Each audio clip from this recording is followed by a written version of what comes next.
Well, let's try that opening again with the video, shall we?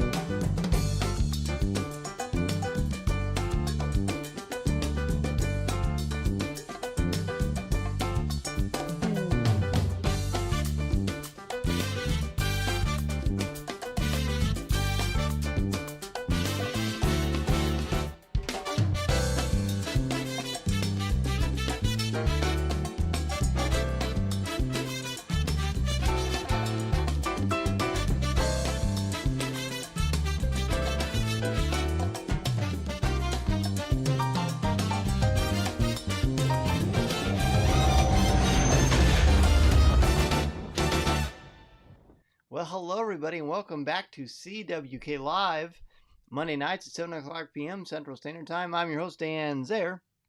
Thrilled to be talking Star Wars with each and every one of you. Well, it's great to see all of you here today. Let's bring in our friends. We've got Minta. This is the way. It's CWK Day. Hello, Minta. Ross is back. Hello, Ross. Hope things are going well for you, my friend. And Jason, who I got to meet in person on Saturday, is here. Hello there, Jason. Great to have you back on the show. And great to meet you in person on Saturday, naturally. Merry happy Monday to you. Ben says, no class tonight. I can be here. That's great news, Ben. Tyler is here. Hello, Tyler. I saw Tyler on Saturday at the book signing as well. Blake is here, my CWK fam. Tyler says, the only thing that would have been better is if you had a bite of a sandwich. Yep, for waiting for that intro to start. I know. Brian says, happy CWK Monday. Brian is enjoying Walt Disney World, it looks like, or unless you just came back. But Brian posted some great pictures in the CWK Cafe, him sporting a CWK shirt in Disney's Hollywood Studios. That looks like the Keystone Clothier's gift shop you're at, if I'm correct, Brian. And Jason says, hi, Tyler. It's great to meet you on Saturday. Tyler says, same. Jason says, I should have mentioned that Henrik is here with me. Henrik, hello, my friend. Good to see you, buddy. Ben says, Jason, I hope you're surviving these Stanley Cup finals. It's tough to pick sides as a Wings fan, eh? Well, so I'm not really a hockey guy like our friend Colby Mead and some of you here, but I know that Tampa is not giving the showing that we expected. I know Aaron Harris, a CWK longtime supporter of Coffee with Kenobi and friend of the show, I know he's a big Tampa Bay fan. So it's been rough. What hasn't been rough is watching Obi-Wan Kenobi. What a great show this is. So tonight we're going to give our top 5 moments from Obi-Wan Kenobi Part 5. I've got a CWK announcement, a couple actually, and of course your comments and questions. So let's take a look at what's brewing in the world of Star Wars this week.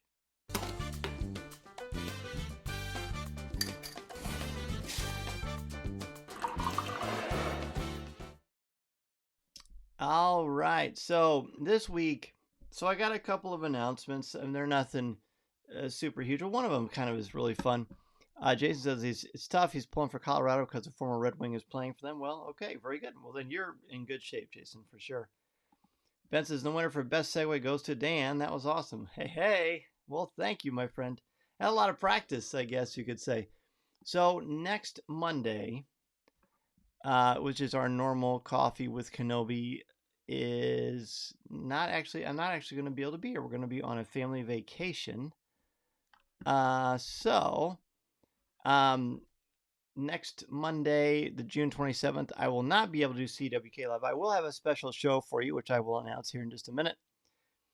And then the Monday after that is the 4th of July. I don't expect anybody to join me on the 4th of July. You'll be having hot dogs and hamburgers on the grill and swimming and playing catch and watching fireworks and all that great stuff. So why don't we make sure that we meet again on Tuesday, July 5th at 7 o'clock p.m. Central Standard Time. And that is when we will cover the end of the Obi-Wan Kenobi series. So be sure to remember that next Monday we don't have a live show, although there will be a Coffee with Kenobi, which I'll talk about here in a second. And then the week after we will join on Tuesday because we don't want to meet on Monday because that is the 4th of July. So hopefully that makes sense to everyone. I certainly want to make sure that we're able to have a show. I just want to make sure that we can have one that that'll work best for everybody's schedule, which is not always a super easy thing to do. But, we do the best that we can. So on Saturday, I post a lot of stuff on my Coffee with Kenobi Instagram page and the Instagram stories from the signing on Saturday. The signing on Saturday was wonderful. I got to hang out with Jason. Got to meet Jason for the first time, which was wonderful. Got to see Tyler. Tom Gross was there. Brian DeSutter, who was a recent guest of Coffee with Kenobi, was there. My friends, the Berkeys, my longtime friends, including Nick and Connor, Greg and Karen, were all there. So it was great to see all of you. It really meant the world to me. I was able to do a book talk about the process of writing the book Star Wars I'm Your Father, located over my right shoulder here, and then sort of give advice to aspiring writers and people who want to get into this sort of a thing. I answered some questions, gave away some prizes, and then we did the book signing. It really was very much 45 minutes, and it was a ball. It was a ball seeing all of you, meeting people face to face, getting reacquainted with people. I had a wonderful time. And then Dustin Mills, our good friend Dustin Mills, who was a guest on the CWK Alliance Spotlight Show. Oh gosh, I don't know, maybe it was about a year ago, Dustin. He was there, so it was great to see him too. Look, and then after that, we watched Star Wars New Hope on the big screen, which I don't think I'd seen a New Hope on the big screen since 1997 in the special edition. So that was special. I got to sit next to Jason and Tom. It was really wonderful. LJ is here. Hello, LJ. Hope you're doing good, my friend. Good to have you on the show. Tyler says, that was so much fun. I love talking with everyone. The movie was great on the big screen. It was. And Tyler was sporting his Cal Kestis Legacy lightsaber, and he had this cool hat on as well, which actually inspired me to wear this tonight, Tyler. So Tyler was a big hit, which of course you would expect. LJ said, so mad I missed out this weekend. LJ, we missed having you, buddy, but you know what? There will be other times, my friend. There will be other times. We will figure something out. I know the Force will be strong with us. So next Monday, as I said, there will not be a CWK Live because we're actually going to be on a family vacation. But that's not going to work out. But on June 27th, even though there won't be a live show, there is going to be a podcast. And I don't want to quite say just yet what it's going to be, but I will say this is a podcast that has been in the making for a very long time. A very long time, at least a year. So as I get everything squared away and cross the T's and dot the I's and finish everything that I need to finish to give it the best quality it can, next Monday will be a Coffee with Kenobi podcast. Again, not the live show, but it will be a podcast worth waiting for. And next Thursday, a week from this Thursday, is going to be a blast too, because Adam Christopher is going to join me to talk about his brand new Star Wars book, Secret of the Sith. And what a book it is, my friends. What a book it is. You're going to love that conversation. Adam is a really cool guy. Okay. Jason says, speaking of Saturday, I tried posting my photos twice, but I think they're being deleted. Well, that's weird, Jason. Nothing popped up on my end, but let me know if you're running any snags. Liberty is here. Hello, Liberty. Good to see you. Luis is here. Hello, Luis. Nice to have you on the show again. And Josh says he is here. Just finished a scout call. Well, Josh, great to see you on the show as well. So next Monday, again, no live show, but there will be a special podcast on Monday. And then a lot of great stuff. When I come back from my family vacation, that is when we'll do our top 5 of part 6 of Obi-Wan Kenobi, which is going to be on July 5th. So you have a little more time to plan it. We'll still have stuff in the cafe for you to talk about as well. But now it's time to jump into our top 5. Our top 5 today is your top 5 moments from Obi-Wan Kenobi Part 5. Oh my goodness gravy. Oh my goodness gracious. What a show that was. Jeff is here. Hello, Jeff. Jeff Dwoskin. What an honor to have you here, buddy. That's super cool. Yes, this show, Part 5 of Obi-Wan Kenobi, is, to me, it's sort of like a time capsule episode of this whole Disney Plus thing. I think it's great. I'm excited that Blake, you have a different perspective on it, because I really want to hear what you have to say about it. But I think that's important. Look, it's not all going to land for us perfectly, and that's okay. I know that can be frustrating. I mean, I've said before, I really wanted The Rise of Skywalker to be great. It wasn't great for me, but other people loved it, so that's cool. So they're not always going to land the way we want, but there's still nuggets and things we can pick out of all these shows that will stand out to us. So we're going to go into our top 5 right here. So number 5 for me is, well, this scene right here, the flashbacks. All the flashbacks, Tom referred to them as interludes, as we talked about it this week on the show. It was me and Smooth Rivera and Tom Gross talking in depth last Thursday about this, but now we're doing our top 5. I love seeing these two together. It was a huge shock and a wonderful surprise to see Hayden Christensen and Ewan McGregor as Obi-Wan Kenobi and Anakin Skywalker. And this is before Attack of the Clones. Fills in some interesting gaps into their relationship and their personality. I love seeing it. It was great fun, and there were some great little things added to the lore. Plus, again, it's just kind of fun to see Hayden. Seeing him as Vader, great, but seeing him as Anakin, which we know better, was wonderful to see. So all that flashback stuff was a great surprise. So glad that wasn't spoiled for me. Number 5 for me, to Leia taking the lead even at a young age. She wasn't afraid to take charge. Very cool. Thank you for bringing that up. Mary's number 5, Tala and Ned B's sacrifice. I had just said to Chaz, I hope we would see them in the Andor series. They'll like their character, but I totally understand why the sacrifice happened. Yeah, it would have been nice. It really would have been nice for sure. Josh is number 5. Kenobi's back to being a leader and inspiring others. Yes, he certainly is. He certainly is. Tyler's number 5, Roken. This character continues to grow on me. Him using a bowcaster was awesome. Roken is cool. Roken is very cool. There'll be figures of Roken for sure. Liberty, number 5. That opening scene was a yell out loud moment for me. Liberty, me as well. Just to see Hayden with the Padawan braid was awesome. I love that. I thought that was great. I thought that was super cool. Jason's number 5. The Anakin Obi-Wan lightsaber sparring interludes, a beautiful setting and fascinating insight into each character for sure. And Henrik's number 5, Riva, the new Grand Inquisitor, which was quite a surprise with the little badge and everything. Ross's number 5, Vader's eagerness and thirst, getting some Lords of the Sith vibes. That's a good connection, Ross. I agree with that. Ben's 5, Tal's sacrifice. I hated seeing her go. She's a great character, but like Cassian Andor, I feel like her backstory could be rich enough for another series. Make whatever calls you need to make. I'm on it, Ben. We'll see what we can do, my friend.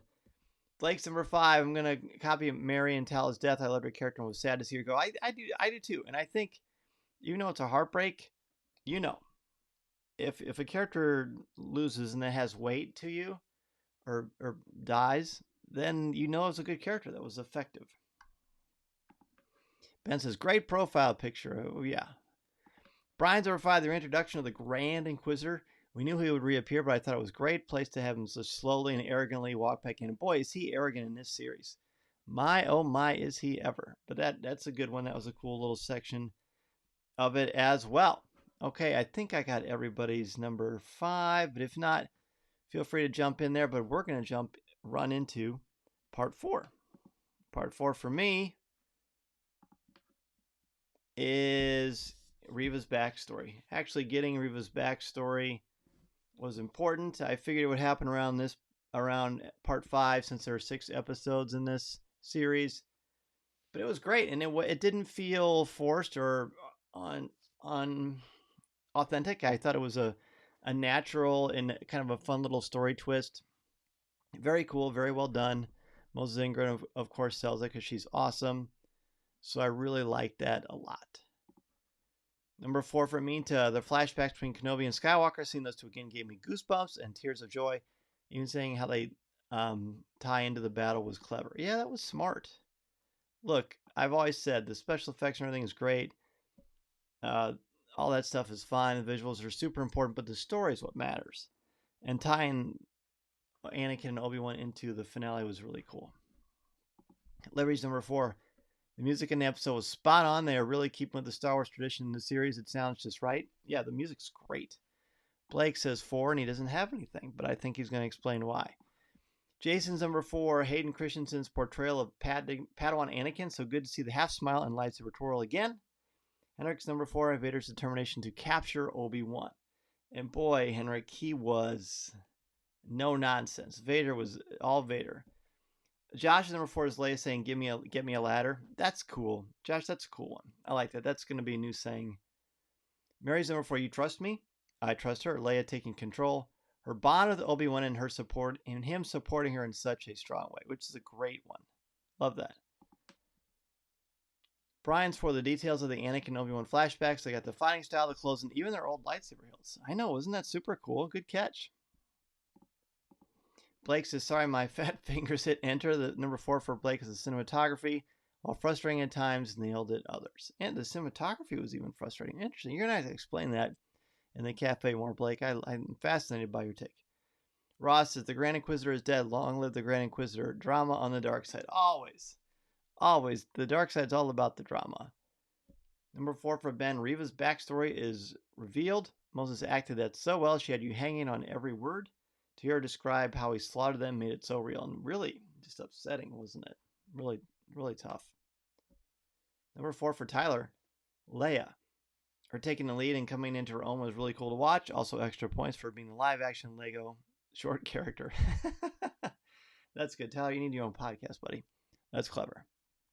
All right, again, if you're watching, want to jump in, it's okay. If you didn't prepare a top 5 in advance, just go off the cuff. We won't know the difference. Just put in whatever crosses your mind or whatever is interesting to you about this episode. Part 5, again, extraordinary. And one of the main reasons why is, well, what my number 3 is. So let's go ahead and jump into number 3. Number 3 for me, look, you recognize that guy? That's because he's one of the most iconic characters in cinema history, and to me, the best villain in cinema history, my favorite villain in cinema history, Darth Vader. All I simply put is Vader. This was quintessential Vader. This is the Vader we've heard about. This is the Vader that the good guys have nightmares about. He was mean. There was nothing redeeming about him. He was nasty. He was very, very, very powerful. And I can add about 10 more varies on that since he was very powerful.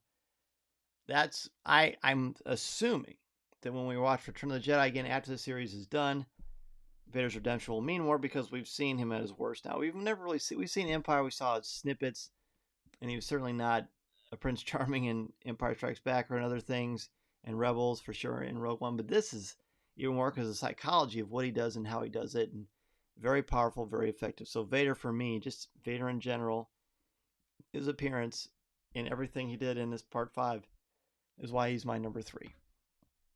Looks like we got a lot of great ones here.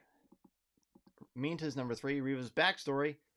Seeing what she went through with Order 66 was heartbreaking, and it seemed she was turning over a new leaf when she went toe-to-toe with Vader. Or tried to, anyway. But yeah, I agree with that. Josh's number 3 is Tal's Last Stand. Well said. Blake's number 3, the Grand Inquisitor's dialogue once he was revealed to be alive. We all knew he'd come back because of canon, but the performance was wonderful. Well, brief. Yeah, I wonder what kind of role he'll have in the next episode. Or if he's even in it. Jason's number 3, Tal's courage and sacrifice. Some things you can't forget, but you can fight to make them better, which is a great line. A great line. Henrik's number 3 is Riva's flashbacks of Anakin and Vader. Anakin/Vader and Order 66. Again, very powerful, very emotional. Mary's number 3, Obi-Wan being the negotiator once again. His connection with Riva and giving us her backstory. The pain in his face when she asked where he was while Anakin was killing the younglings was very powerful. Yes, it was. Extremely. Oh, Tyler's throwing us number 4, unless that's a typo. Either way, Tyler's next one. Riva's story. I've been battling with her for the whole series, and it all paid off. Her story was gripping, tragic, and it felt very real with the world we live in. Agreed. Sadly, that is very much right on the money, Tyler. And seeing her lightsaber separated like that and seeing it close up made me actually like it quite a bit more. So hopefully we'll see one at Galaxy's Edge one day. Ben's 3. Vader rips the ship out of the sky and then rips it apart. But so for all Anakin's intensity, he can't outsmart Obi-Wan. Throw another great Vader moment onto the pile of others. And it is a pile of awesome Vader moments, and that one is certainly a very, very cool one. Ross's 3 is Riva's tragic background, but more importantly, how does it impact her next step? Indeed. And what is her next step going to be? Luis, number 3, we know more about the feelings and powers of Anakin/Vader. Yes, Luis, we certainly do, and it is nothing to dismiss. I mean, he is every bit as fearsome, perhaps even more so than we thought, both psychologically and strong in the Force. Number 3 for Liberty, Obi-Wan knowing Anakin's next moves. The way they use the connection and bond between these two was great when Obi-Wan said he'll attack next. He hasn't the patience for a siege, then Vader's saying launch the attack. Fantastic. So good. I can't wait to watch this episode again. It's just that good. Number 3 for Brian is Vader's Force Unleashed moment when he grabbed the ship and violently ripped it apart. Was intense and insane and certainly jaw-dropping. There was a lot of whoa moments when we were watching that part over at our house. Number 2 for me is the duel. It hasn't really come up yet, so I'm assuming a lot of people are going to have it for their 2 or 1. Riva against Darth Vader It's hardly a duel because it's extremely one-sided. I talked about this a lot on Coffee with Kenobi this week. She didn't have a chance against him from the get-go, but he humored her because he's a bully, and it just made for some incredible visuals. That duel, while certainly unconventional, is unforgettable and very, very powerful.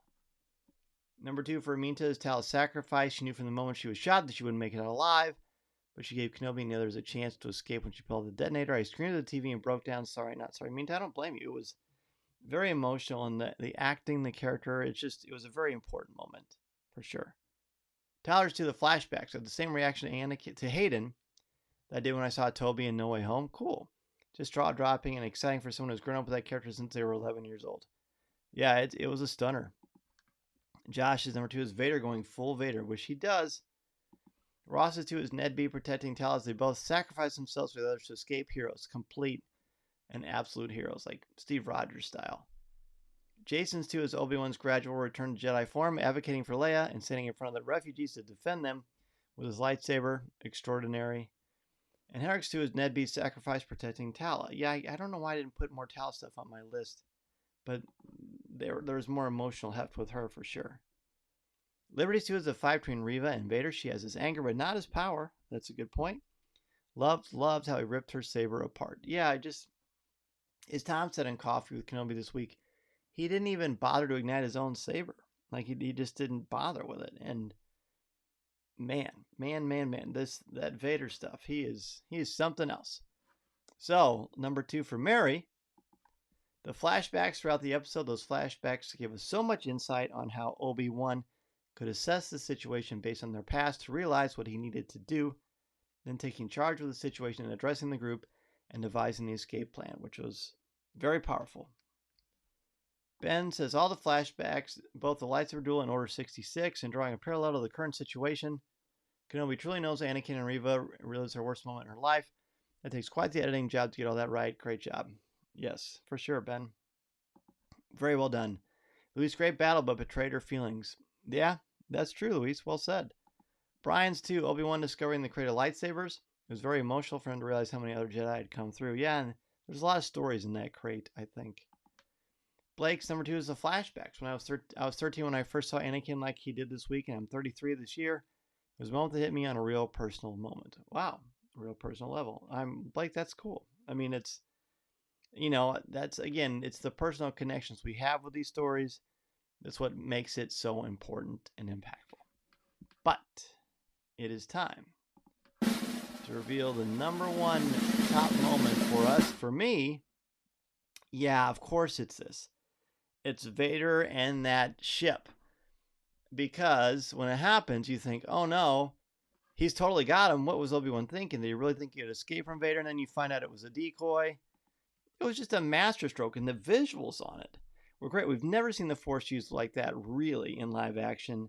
And oh my goodness gracious, it was like, yeah, we were clapping and just going crazy at our house because it was fantastic. And I don't usually go for that. Usually I'm just more of story driven for the top one. But that was great. I mean, Darth Vader is just spellbindingly fascinating, and that was everything. Tyler's number 1 is Vader. He's been a scene stealer of the series, and grabbing the ship has been the top 5 most boss moments in the franchise. Yes, it is a total boss moment. Exactly. That's why it's my number 1 as well. Josh's number 1 is Kenobi's lightsaber action during the siege. He stands center ahead of all his refugees. He fights, leads, and represents the best of being a Jedi plus a cool outfit. Yeah, he's got some cool outfits. A lot of cool action figures are going to come out of this. Ross's 1 is Kenobi's strength versus Anakin/Vader's strengths and weaknesses. The duo showed off in awesome, but different ways in both settings and time periods. Well said, Ross, as always. Jason's number 1. Vader handling Riva without even using his own lightsaber or breaking a sweat. That's very much exactly what happened for sure. Henrik's number 1 is a closing shot of Luke Skywalker, which was pretty much like clutch your chest, panic kind of a situation. Again, even though we know what happens, it still makes you nervous. Liberty's 1 is the use of flashbacks as a whole is brilliant. When Riva flashed to being a child and facing Anakin during Order 66, the vulnerability in her eyes and the present was so heartbreaking. It was some great acting. Minta's number 1, Vader's moments, where to begin. There was a moment in the episode where he pulled a move out of the Force Unleashed, pulling down his ship without fail. Second, his duel with Riva, and finally revealing the Grand Inquisitor was alive. It was like a greatest hits Vader moments.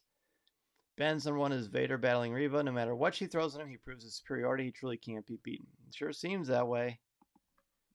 Mary's number one is Vader pulling down the ship. So many parallels with other shows. Then they go right into battle with Riva. The evil and strength the dark side has given Anakin/Vader is on display here for sure. I agree with that. Lee says it was impressive when the ship stopped. I didn't expect Vader in his maximum splendor. Ugh. Maximum splendor is a perfect way to describe it. Blake's one is Vader absolutely destroying everything in his path from the ship to Riva. I really think we need a live action series of Vader in this time period, destroying everything and everyone. Because some real character moments with a ton of moments like we had this week. That would be cool. I don't know. I still think less Vader is more. But this was great, and who knows? Who knows what's going to come out of this? But obviously, Vader is still the number one, the top boss, as we say. I sound like such a goofball saying that, but I like that Tyler said it. Brian's number one is Obi-Wan stopping the action to tell everyone that they weren't going to win by fighting, but they could survive by defending together. That's a great moment and a great metaphor.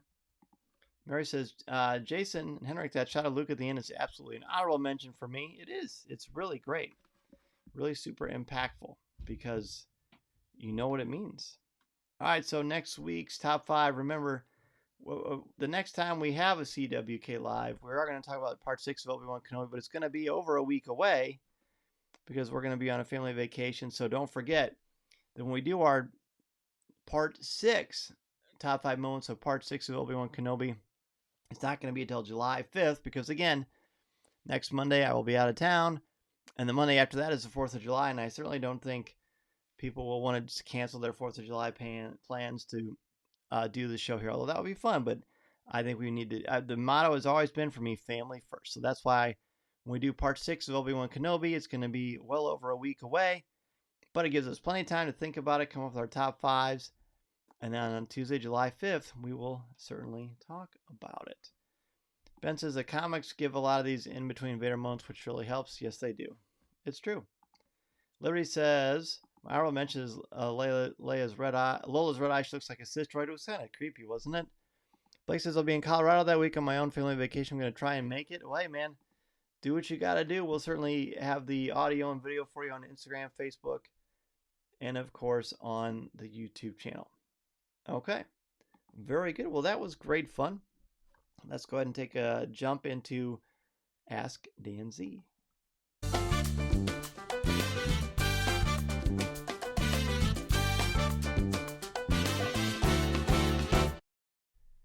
Hey, all right. Well, I got a lot of great questions last Saturday at the signing for Star Wars I'm Your Father.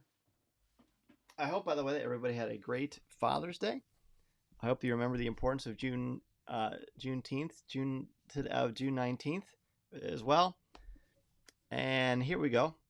Star Wars I Am Your Father, Lessons for Parents, Protectors, and Mentors. I sent a lot of copies of this over the weekend. This is a book written by me and Amy Rakow. Amy Rakow and I. Where we talk all about different sections, different moments from the Star Wars saga, and really kind of breaking them down and doing the lessons on them. Yeah, great. It was great fun. Probably one of the most challenging books I've written. We're going to do a show about this eventually. But yes, it was made for a great Father's Day present, and I love seeing everybody sending me pictures in the CWK Cafe of getting that book or giving it to their fathers or receiving them as fathers themselves. Tyler wants to know where we're going on vacation, so we're going to Europe, my friend. We are going to Europe very, very soon. Ross wants to know what I'm most looking forward to eating next week. Gosh, I don't know. Just new experiences. I'm like, my wife likes the experience of dining and trying new foods, and she's really, really great about that, and she's certainly led me to a bunch of excellent cuisine. I just like to be full, so as long as it's good, I'm going to eat it, but it'll be fun. Brian is hoping to make the next book signing. I look forward to that, Brian. I will let you know when that happens. Blake was saying, what about Andor am I looking forward to the most? I think just new wrinkles. My favorite era of Star Wars is the Galactic Civil War. The Rise of the Empire is great, thanks to Rebels and Rogue One and just the end of Revenge of the Sith leading to A New Hope. So I hope we get more cool stuff about that, for sure. Minta says she got my new book, I Am Your Father, and it's great for anyone, whether or not you have kids. Exactly. It's for parents, protectors, and mentors. So that is a lot of different people. You don't have to be a parent to appreciate this book or the lessons in it. There's a lot of great metaphors, a lot of great lessons for anybody. So thank you, Minta, for bringing that up. That's very important.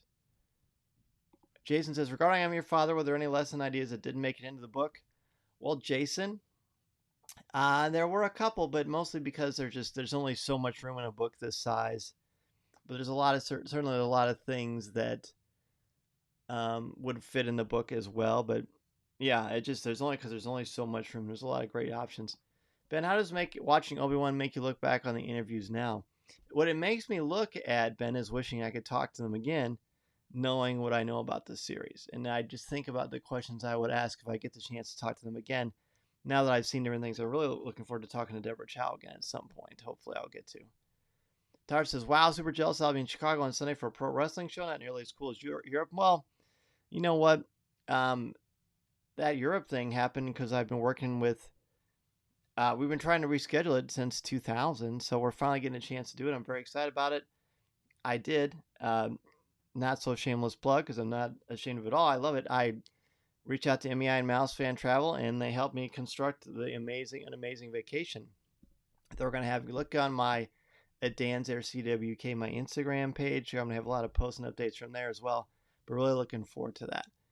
Ben says, if you're going to Belgium or France, let me know. I'll give you some food recommendations. Well, we'll be in Paris for a day, so I will take those, Ben. Minta says, any chance you might do a book tour on the East Coast in the future? Well, Minta, if they ask me to do that, I will certainly do that because the East Coast is a great place. My wife loves it out there as well. So yeah, anything is possible. We don't have anything in the plans right now, but I'll never rule anything out because I like doing that. I like meeting people, new friends, old friends, spreading the word about what's going on in the world of Star Wars, and just seeing everybody in this amazing community. So that's great. Well, hey, this was fun. You know, we were doing a lot of quicker shows this summer, but that's okay. Ben says, I'd be Paris for just one day. That was all I needed. Oh, okay. That's good to know. Jason says, Henrik says he hopes you enjoy the Eiffel Tower. We were looking forward to the Eiffel Tower for sure. My French, I took some French in high school and college, but boy, I'm not je ne parle pas français. Or did I just say I don't speak French? Because that's pretty much how that goes. But hopefully the Force will be with me as it is for me, because I get to hang out with you on CWK Live. Thanks again for joining me. Don't forget that next week is going to be a bit of a different schedule because there is no show next week. However, where's my picture? There I am. Because I will be out of town. Really out of town, out of this country. But on Tuesday, July 5th at 7 o'clock, we will go over part 6 of Obi-Wan Kenobi. It's going to be fun. Tyler says have a great week and enjoy that finale. For sure, Tyler, enjoy. Thanks again for the other day. Minta, be safe in Europe. May the Force be with you. Thank you, Minta. Looking forward to it. Brian, great show as always. Dan, a great way to start the week. Well, thank you, Brian, for joining us. Ross, have a great 2 weeks, everyone. Safe travels. Dan, enjoy the finale. Yes, thanks, man. Good to see you as always. Maria, have a great week, everyone. Have a safe and fun trip, Dan. We look forward to seeing photos on your social media. You definitely will. Blake, love my CWK fam. You're all the best for real. May the Force be with you. Thank you, Blake. Have a great time in Colorado if I don't see you. Liberty, may the Force be with you. Jason, another great night with you all. May the Force be with you. Thank you, Jason Henrik. And again, thanks, Jason, for making the trip to Saturday. That was great fun. Looking forward to seeing all of you next time we meet, which will be Tuesday, July 5th at 7 o'clock p.m. Josh, thank you so much, but I bet you're getting excited for Comic-Con. Wish I was going for sure. Hey, thanks again, everybody. Look forward this week. Even though there's not going to be CWK Live next week, I will be recording a show very early Wednesday morning with James Burns from Jedi News talking about Part 6 of Obi-Wan Kenobi. So you're still going to get some analysis for sure. See you later, Luis. See you later, everyone. Ben, thanks again for joining us. Hope class is going well. Remember, everybody, this is the podcast you're looking for. Thank you so much. Be well.